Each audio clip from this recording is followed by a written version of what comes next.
नमस्ते सर व मेरे प्यारे प्यारे सहपाठियों। आप सभी का बहुत बहुत स्वागत है। मैं Anil Kumar BCom third year 6th semester का स्टूडेंट हूँ।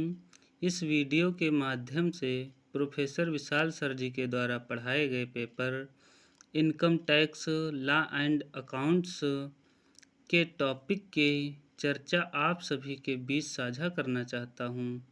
उससे पहले मैं अपने सभी सहपाठियों व महाविद्यालय परिवार का बहुत बहुत आभार व्यक्त करता हूँ और मैं अपने प्रिय प्रोफेसर विशाल सर जी का हार्दिक गहराई से 2 लाइनों के थ्रू आभार व्यक्त करना चाहता हूँ, क्योंकि हमारे सर हम सब में पढ़ाई के साथ साथ अपने आप को प्रेजेंट करना, बोलना एवं अनेक ज्ञान जैसे कि तकनीकी ज्ञान आदि जैसे ज्ञान सिखाया करते हैं, जो हमारे जीवन में आज अभिन्न अंग बन चुके हैं। इसलिए इन 2 लाइनों के थ्रू हम अपने सर का आभार व्यक्त करते हैं। प्रकृति ने दी है जिंदगी, प्रकृति ने दी है जिंदगी, माँ बाप से प्यार मिला बेशुमार। प्रकृति ने दी है जिंदगी, माँ बाप से प्यार मिला बेशुमार।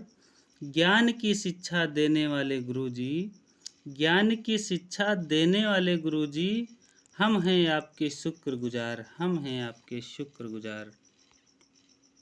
अब हम अपने टॉपिक की तरफ बढ़ते हैं। हमारे MCQ क्वेश्चंस हैं, उनको पढ़ते हैं और उनके क्वेश्चन आंसर देखते हैं क्या हैं। तो हमारा क्वेश्चन पहला है, आयकर केंद्रीय सरकार द्वारा लगाया गया एक महत्वपूर्ण कर है। अप्रत्यक्ष कर, प्रत्यक्ष कर, दोनों, इनमें से कोई नहीं। तो इसका आंसर है बी, प्रत्यक्ष कर।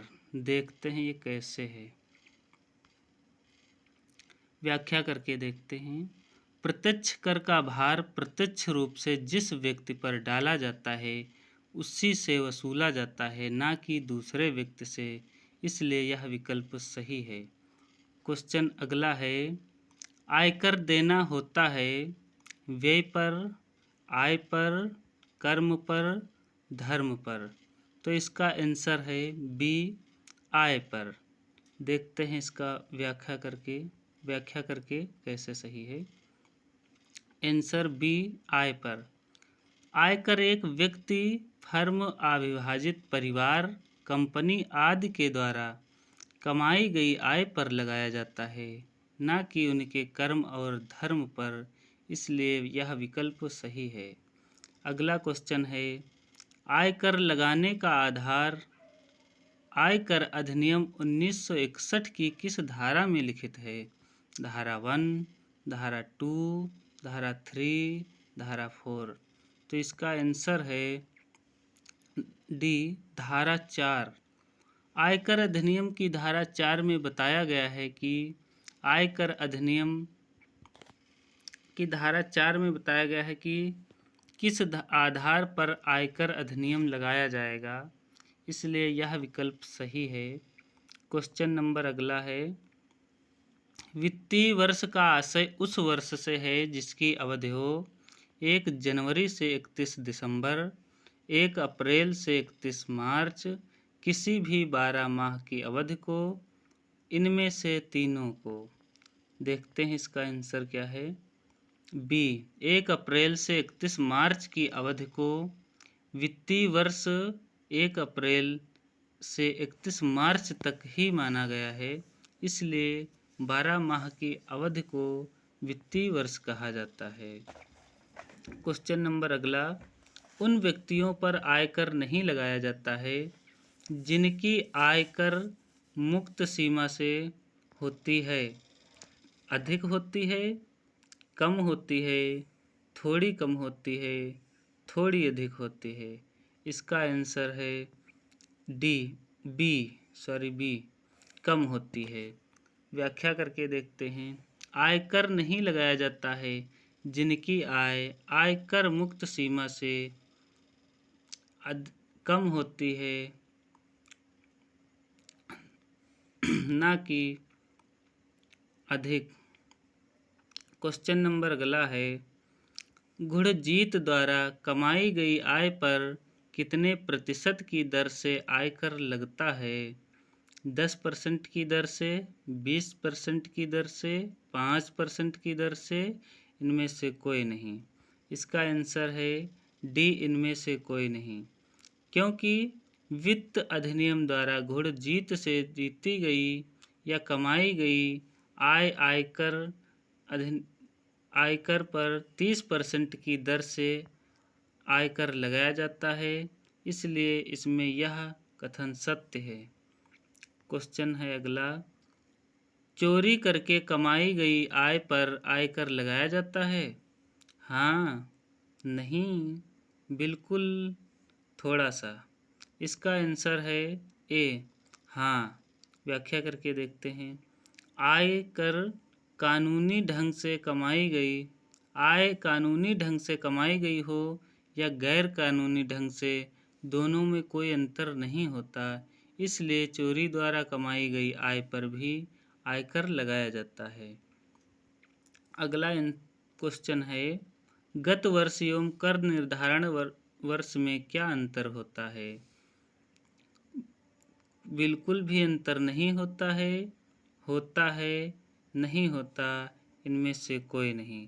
आंसर है बी, होता है। व्याख्या करके देखते हैं। गत वर्ष के लिए आयकर अधिनियम की धारा 3 है, जबकि कर निर्धारण वर्ष के लिए आयकर अधिनियम की धारा 2 की उपधारा 9 है। दोनों में बहुत अंतर होता है, इसलिए यह कथन सही है। क्वेश्चन नंबर 9 है, दीर्घकालीन पूंजी लाभ धारा 112 पर कितने प्रतिशत की दर से आयकर लगता है? ए 15% की दर से, बी 10 एंड 20% की दर से, सी 20% की दर से, डी केवल 10% की दर से। इसका आंसर है बी, 10 एंड 20% की दर से। व्याख्या करते हैं इसकी।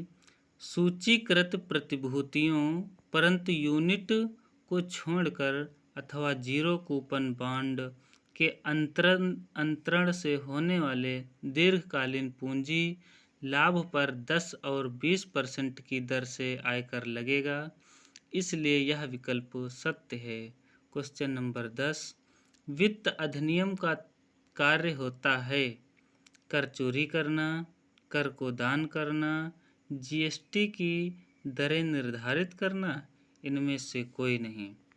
आंसर इसका है डी, इनमें से कोई नहीं।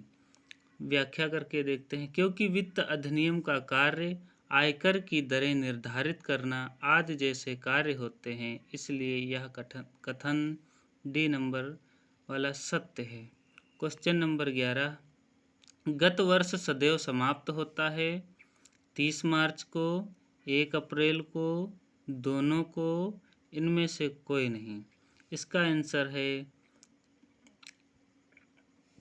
इनमें से कोई नहीं, डी वाला, इनमें से कोई नहीं। व्याख्या करके देखते हैं। गत वर्ष सदैव 31 मार्च को समाप्त होता है, इसलिए डी वाला विकल्प सही है। क्वेश्चन नंबर 12, कर संहिता का संशोधित रूप कब जारी किया गया था? 15 जून 2011, 15 जून 2009, 15 जून 2012, इनमें से कोई नहीं। इसका आंसर है डी, इनमें से कोई नहीं। व्याख्या करके देखते हैं। प्रत्यक्ष कर संहिता का संशोधित रूप 15 जून 2010 को लागू किया गया था, इसलिए यह विकल्प सही है। अगला क्वेश्चन 13 नंबर, आयकर की राशि का बंटवारा किन सरकारों के बीच किया जाता है? नंबर 1, राज्य सरकार के बीच, बी केंद्रीय सरकार के बीच, सी स्थानीय सरकार के बीच, डी ए और बी दोनों के बीच, ई बी और सी दोनों के बीच। इसका आंसर है ए और बी दोनों के बीच। व्याख्या करके देखते हैं। आयकर की राशि का बंटवारा वित्त आयोग की सिफारिशों के आधार पर केंद्रीय और राज्य सरकार को प्राप्त होता है, इसलिए यह विकल्प सही है। क्वेश्चन नंबर 14, खोए हुए बच्चे को ढूंढ कर लाने के लिए मिला इनाम कैसी आय है? ए पूरी तरह से आकस्मिक नहीं है, बी थोड़ी सी आकस्मिक है, सी आकस्मिक आय है, डी इनमें से सभी। तो आंसर है 15 का डी, आकस्मिक आय है। व्याख्या करके देखते हैं। क्योंकि यह आय कभी कभी ही होती है, ना कि रोज रोज, इसलिए यह आकस्मिक आय है। इसका कोई पता नहीं होता है कि कब होगी या नहीं होगी, इसलिए यह विकल्प सही है। क्वेश्चन नंबर 16, एक करदाता ए अपना व्यापार 1 सितंबर 2021 को प्रारंभ करता है। इस दशा में उसका कर निर्धारण वर्ष क्या होगा और संबंधित वर्ष निर्धारण वर्ष के लिए गत वर्ष की अवधि क्या होगी? तो ए कर निर्धारण वर्ष 2020-21 और गत वर्ष 31 मार्च 2023, बी कर निर्धारण वर्ष 2023-24 और गत वर्ष 31 मार्च 2022, सी कर निर्धारण वर्ष 2022-23 और गत वर्ष 31 मार्च 2022, डी इनमें से कोई नहीं। इसका आंसर है सी कर निर्धारण वर्ष 2022-23 और गत वर्ष 31 मार्च 2022 होगा। व्याख्या करके देखते हैं। जिस वर्ष आय कमाई जाती है उस वर्ष को गत वर्ष कहते हैं, और जिस वर्ष आय पर कर लगाया जाता है उसे उस वर्ष को कर निर्धारण वर्ष कहते हैं। तो कर निर्धारण वर्ष हमेशा 31 मार्च को ही माना जाता है, इसलिए यह विकल्प सत्य है। क्वेश्चन नंबर 16, मिस्टर एक्स अपना व्यापार 1 दिसंबर 2021 को प्रारंभ करता है। इस दशा में उसका कर निर्धारण वर्ष क्या होगा और संबंधित कर निर्धारण वर्ष के लिए गत वर्ष की अवधि क्या होगी? ए कर निर्धारण वर्ष 2020-21 और गत वर्ष 31 मार्च 2020,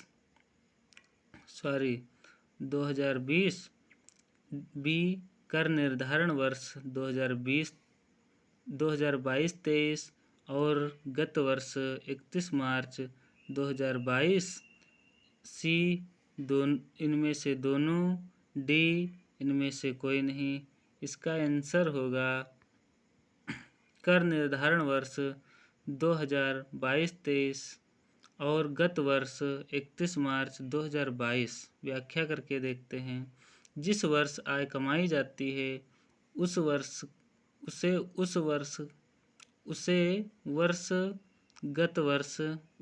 को गत वर्ष कहते हैं, और जिस वर्ष आय पर कर लगाया जाता है उसे कर निर्धारण वर्ष कहते हैं। तो कर निर्धारण वर्ष हमेशा 31 मार्च को ही माना जाता है, इसलिए यह विकल्प सत्य है। क्वेश्चन नंबर 18, कर्मचारियों को प्राप्त बोनस, ग्रेच्युटी एवं अनुलाभ आकस्मिक आय है या नहीं है? ए आकस्मिक इनकम है, बी यह आकस्मिक इनकम थोड़ी सी है, सी यह आकस्मिक इनकम नहीं है, डी इनमें से कोई नहीं। 18 नंबर क्वेश्चन का आंसर है सी, यह आकस्मिक इनकम नहीं है। व्याख्या करके देखते हैं कैसे नहीं है। एक नियोक्ता द्वारा अपने कर्मचारियों को दिया गया कोई भी बोनस या अनुलाभ आकस्मिक इनकम नहीं है, क्योंकि यह नियोक्ता कभी भी देता रह सकता है और लाभ देना निश्चित होता है, इसलिए यह आकस्मिक आय नहीं है। अगला क्वेश्चन है 19 नंबर, भारत में सर्वप्रथम इनकम टैक्स लगाया गया। ए लुकस पेसोली द्वारा, बी एडम स्मिथ द्वारा, सी टाटा बिरला द्वारा, डी उपरोक्त में से कोई नहीं। तो क्वेश्चन नंबर 19 का आंसर है इनमें से उपरोक्त में से कोई नहीं। व्याख्या करके देखते हैं। भारत में सर्वप्रथम आयकर सर जेम्स विल्सन ने लगाया था, इसलिए यह विकल्प सत्य है। क्वेश्चन नंबर 20, जब कोई व्यक्ति किसी दूसरे व्यक्ति की आय के संबंध में करदाता माना जाता है तो उसे चूक में माना हुआ करदाता कहते हैं। ए हाँ, बी नहीं, सी कोई एक सही है, डी उपरोक्त में से कोई नहीं। क्वेश्चन नंबर 20 का आंसर है डी उपरोक्त में से कोई नहीं। व्याख्या करके देखते हैं कैसे नहीं है। जब कोई व्यक्ति किसी दूसरे व्यक्ति की आय के संबंध में करदाता माना जाता है तो उसे माना हुआ करदाता कहते हैं, इसलिए यह विकल्प सही है। क्वेश्चन नंबर 21 है, आयकर अधिनियम के अंतर्गत जब किसी कार्य का उत्तरदायित्व किसी व्यक्ति पर डाला जाता है और वह नहीं करता है तो ऐसा व्यक्ति करदाता माना जाता है। ए हाँ, बी नहीं, सी उपरोक्त में से दोनों, डी उपरोक्त में से कोई नहीं। क्वेश्चन नंबर 21 का आंसर है डी उपरोक्त में से कोई नहीं। व्याख्या करके देखते हैं कैसे नहीं है। आयकर अधिनियम के अंतर्गत जब किसी कार्य का उत्तरदायित्व किसी व्यक्ति पर डाला जाता है और वह नहीं करता है तो ऐसा व्यक्ति चूक में माना हुआ करदाता माना जाता है, इसलिए यह विकल्प सही है। क्वेश्चन नंबर 22, कृषि आय वह नहीं होती जो मत्स्य पालन से प्राप्त होती है या मुर्गी पालन से प्राप्त होती है। ए सत्य है, बी असत्य है, सी कोई एक सत्य है, डी उपरोक्त में से सभी सत्य हैं। क्वेश्चन नंबर 22 का आंसर है ए सत्य है। व्याख्या करके देखते हैं कैसे सत्य है।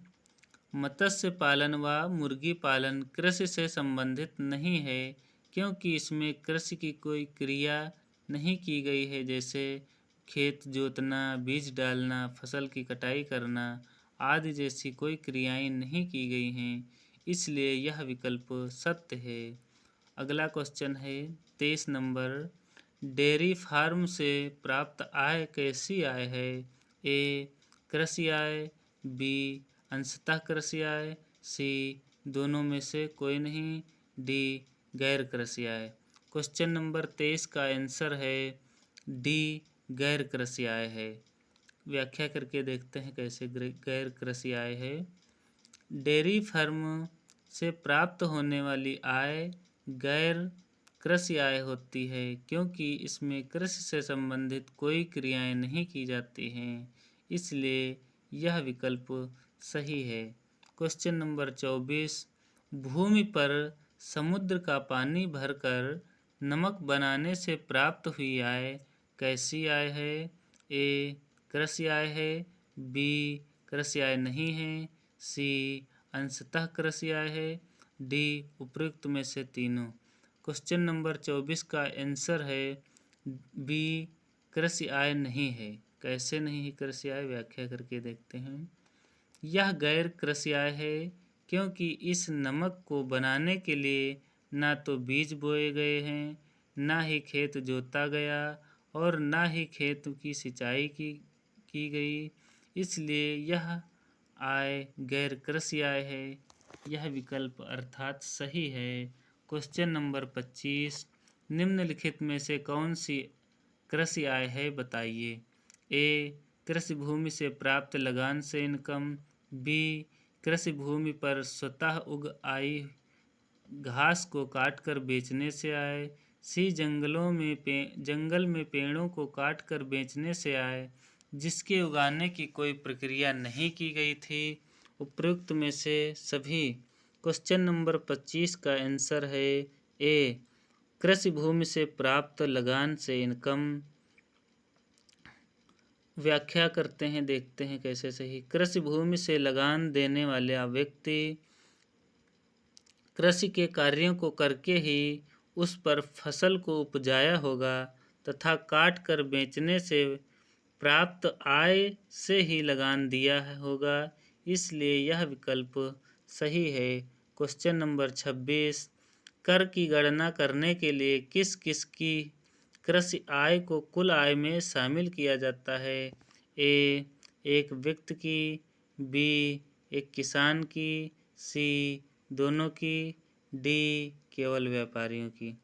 क्वेश्चन नंबर 26 का आंसर है सी, दोनों की। कैसे है देखते हैं व्याख्या करके। एक व्यक्ति ही किसान होता है और किसान ही एक व्यक्ति होता है, इसलिए दोनों लोगों की कर की गणना करने के लिए कृषि आय को कुल आय में शामिल किया जाता है, लेकिन कृषि फार्म, कंपनी या स्थानीय सत्ता की आय को कृषि आय में नहीं शामिल किया जाएगा, इसलिए यह विकल्प सही है। क्वेश्चन नंबर 27, किसी किसान की फसल बाढ़ के कारण क्षतिग्रस्त होने पर बीमा कंपनी से प्राप्त राशि को कृषि आय माना जाएगा? ए, नहीं मानी जाएगी, बी, मानी जाएगी, सी, दोनों में से कोई एक विकल्प सही है, डी, दोनों में से कोई विकल्प सही नहीं है।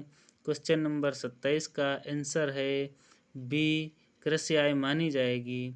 व्याख्या करके देखते हैं कैसे कृषि आय मानी जाएगी।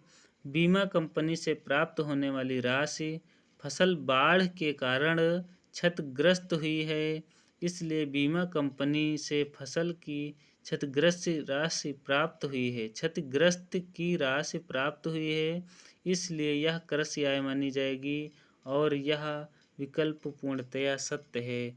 क्वेश्चन नंबर 28, एक कृषक को दिए गए ऋण पर प्राप्त होने वाला ब्याज कैसी आय होगी? ए, कृषि आय, बी, अंशतः कृषि आय, सी, गैर कृषि आय, डी, उपयुक्त में से सभी। क्वेश्चन नंबर 28 का आंसर है गैर कृषि आय, सी, गैर कृषि आय। व्याख्या करके देखते हैं कैसे। ऋण पर प्राप्त ब्याज कृषि आय नहीं माना जाता है, क्योंकि यह कृषि कार्यों से प्राप्त नहीं हुआ है बल्कि ऋण देने से प्राप्त हुआ है, इसलिए यह विकल्प सही है। क्वेश्चन नंबर 29, कृषि कार्य में लगी हुई कंपनी से प्राप्त लाभांश कैसी आय है? ए, गैर कृषि आय, बी, अंशतः कृषि आय, सी, पूर्ण रूप से कृषि आय, डी, उपयुक्त में से कोई नहीं। क्वेश्चन नंबर 29 का आंसर है ए, गैर कृषि आय। कैसे है देखते हैं व्याख्या करके। कृषि कार्य में लगी हुई कंपनी से प्राप्त लाभांश गैर कृषि आय है, क्योंकि वह कंपनी कृषि कार्य नहीं कर रही है, जैसे भूमि को जोतना, भूमि में बीज डालना, सिंचाई करना आदि जैसे कोई काम नहीं कर रही है, इसलिए यह गैर कृषि आय होगी, इसलिए यह विकल्प पूर्णतया सत्य है। क्वेश्चन नंबर 30, चीनी मिल के द्वारा उगाए गए गन्ने को चीनी में परिवर्तित कर बेचने से प्राप्त आय कैसी आय है? ए, पूर्ण रूप से कृषि आय है, बी, कृषि आय नहीं है, सी, अंशतः कृषि आय है, डी, उपयुक्त में से कोई नहीं। क्वेश्चन नंबर 30 का आंसर है अंशतः कृषि आय है, सी नंबर वाला सही है, अंशतः कृषि आय है। देखते हैं कैसे व्याख्या करके। चीनी मिल के द्वारा उगाए गए गन्ने को शक्कर में परिवर्तित करके बेचने से प्राप्त आय अंशतः कृषि आय है और अंशतः गैर कृषि आय, क्योंकि इसमें गन्ने का बीज बोया गया था, गन्ने के खेत की जुताई की गई थी, अर्थात कृषि से संबंधित सारी प्रक्रिया करके बाद में शक्कर में परिवर्तित किया गया है, इसलिए यह विकल्प सही है। क्वेश्चन नंबर 31, एक करदाता अपनी आय भारत में अथवा विदेश अथवा दोनों स्थानों पर कमा सकता है, उसकी कमाई गई आय कहाँ कर योग्य होगी? यह उसकी निवासी डॉट डॉट डॉट पर निर्भर करता है। ए व्यापार, बी मकान, सी कृषि, डी स्थिति। क्वेश्चन नंबर 31 का आंसर है डी, स्थिति पर निर्भर करता है। व्याख्या करके देखते हैं कैसे। एक करदाता अपनी आय भारत अथवा विदेश अथवा दोनों स्थानों पर कमा सकता है, तो उसकी कमाई गई आय कहाँ कर योग्य होगी?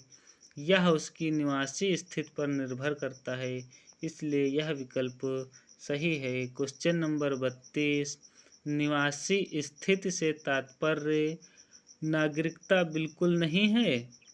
ए सत्य, बी असत्य, डी इनमें से कोई नहीं, सी इनमें उपयुक्त में से कोई नहीं, डी उपयुक्त में से सी उपयुक्त में से कोई एक, डी उपयुक्त में से कोई नहीं।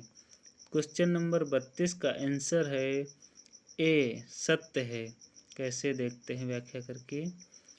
निवासी स्थिति गत वर्ष में उसके भारत में रहने के दिनों की संख्या पर निर्भर करती है। निवासी स्थिति से तात्पर्य नागरिकता से बिल्कुल नहीं है, इसलिए यह कथन पूर्णतया सत्य है। क्वेश्चन नंबर 33, एक भारतीय नागरिक जो गत वर्ष भारत में रोजगार हेतु विदेश जाता है, निवासी के लिए भारत में कम से कम ठहरना होगा यदि उसकी आय विदेशी स्रोतों से आय को छोड़कर गत वर्ष के दौरान 15 लाख रुपए तक हो। ए 181 दिन, बी 82 दिन, सी 180 दिन, डी उपयुक्त में से कोई नहीं। इस क्वेश्चन नंबर 33 का आंसर है उपयुक्त में से कोई नहीं। व्याख्या करके देखते हैं कैसे नहीं है। क्योंकि एक भारतीय नागरिक जो गत वर्ष में रोजगार हेतु विदेश जाता है, निवासी के लिए भारत में कम से कम ठहरना होगा यदि उसकी कुल आय विदेशी स्रोतों से आय को छोड़कर गत वर्ष के दौरान 15 लाख रुपए तक हो। उसको कम से कम भारत में 182 दिन रुकना होगा, तभी वह भारत का निवासी माना जाएगा, इसलिए यह विकल्प सत्य है। क्वेश्चन नंबर 34, भारत में उपार्जित आय का तात्पर्य है। ए ऐसी आय का भुगतान भारत में प्रदान की गई सेवाओं के लिए किया गया हो, बी भारत में मशीनरी के विकास से लाभ, डी ए और बी दोनों, सी ए और बी दोनों, डी इनमें से कोई नहीं।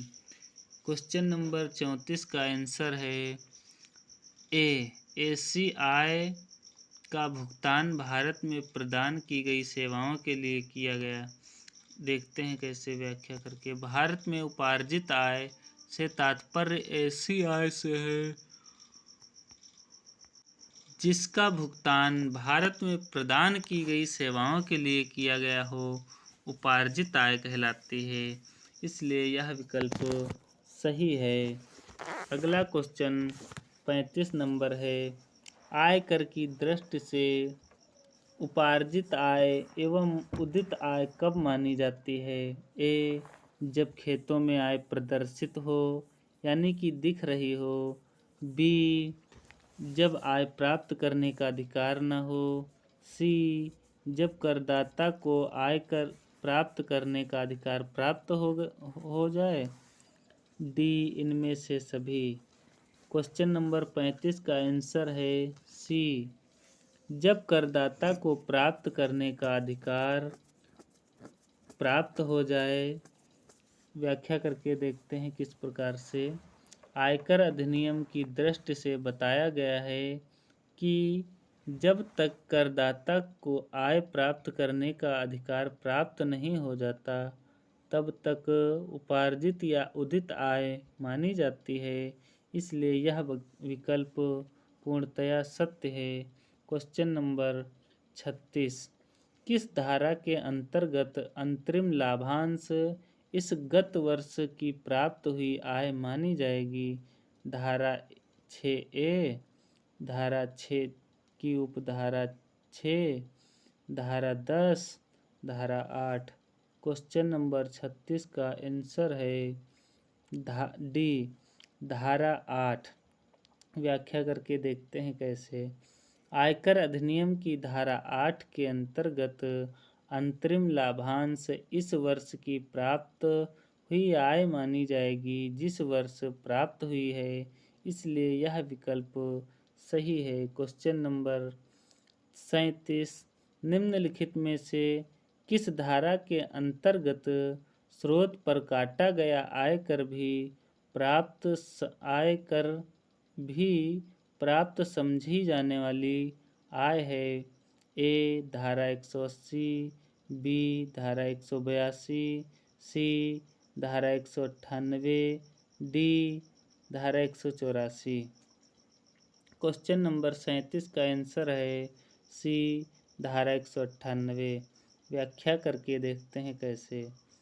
आयकर अधिनियम की धारा 198 में बताया गया कि इस धारा के अंतर्गत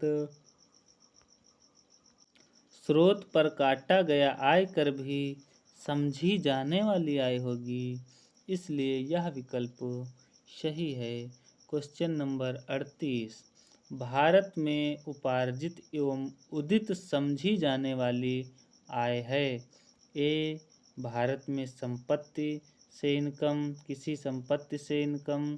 बी, भारत में स्थित किसी पूंजी के हस्तांतरण से इनकम। सी, ए और बी दोनों। डी, इनमें से कोई नहीं।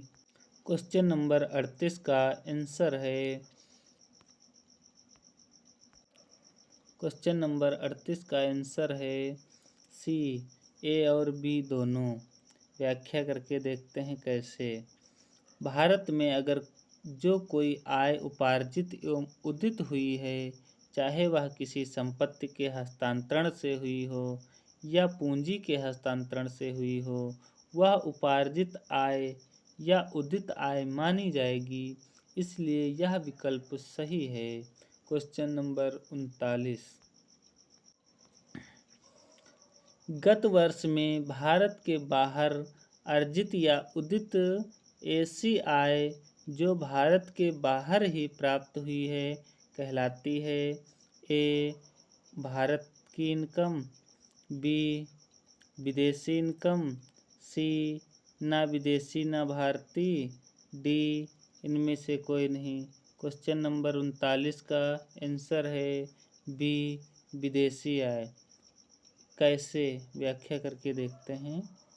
विदेशी आय से आशय ऐसी आय से है जो एक देश की सीमाओं को छोड़कर यानी पार करके अन्य किसी देश की सीमाओं के अंदर कमाई जाती है, अर्थात विदेशों में कमाई जाती है, वह आय विदेशी आय कहलाती है, इसलिए यह विकल्प सही है। क्वेश्चन नंबर 40, इनकम हो सकती है ए, देशी, बी, विदेशी, डी दोनों, सी दोनों, डी उपयुक्त में से कोई नहीं। क्वेश्चन नंबर 40 का आंसर है सी, दोनों। व्याख्या करके देखते हैं कैसे सी सही है। आय से आशय कमाए गए ऐसे धन से है जो किसी माल या सेवा के देने के बदले में प्राप्त हुई हो, आय कहलाती है। आय देशी और विदेशी दोनों प्रकार की हो सकती है, क्योंकि जो आय देश में कमाई जाती है वह देशी आय, और जो अपने देश की सीमाओं को छोड़कर पार करके अन्य देशों से कमाई जाती है वह आय विदेशी आय होती है, इसलिए यह विकल्प सही है। क्वेश्चन नंबर 41, कर मुक्त इनकम से आय उस इनकम से है जो ना कुल आय में जोड़ी जाएगी, ना ही उस आय पर कर लगाया जाएगा। ए, पूर्णतया सत्य है। बी असत्य है, सी सत्य है, डी उपरोक्त में से कोई नहीं। क्वेश्चन नंबर 41 का आंसर है सी सत्य है। व्याख्या करके देखते हैं कैसे। ऐसी इनकम जिस पर ना तो आयकर लगाया जाता है और ना ही उसको कुल आय कर योग्य आय में जोड़ा जाता है, कर मुक्त आय कहलाती है, इसलिए यह विकल्प सत्य है। क्वेश्चन नंबर 42 है, कर मुक्त आय का उल्लेख आयकर अधिनियम की किस धारा में किया गया है? धारा 8, धारा 182, धारा 10, धारा 80C। क्वेश्चन नंबर 42 का आंसर है डी धारा 80C। व्याख्या करके देखते हैं कैसे सही है 80C। वे आयें जो धारा 80C के अंतर्गत उल्लेखित हैं आयकर अधिनियम की, वे कर मुक्त होंगी, इसलिए यह विकल्प सत्य है अर्थात सही है। क्वेश्चन नंबर 43 है, कृषि आय पूर्णतया होती है ए कर योग्य, बी कर मुक्त, सी आंशिक कर मुक्त, डी उपरोक्त में से सभी।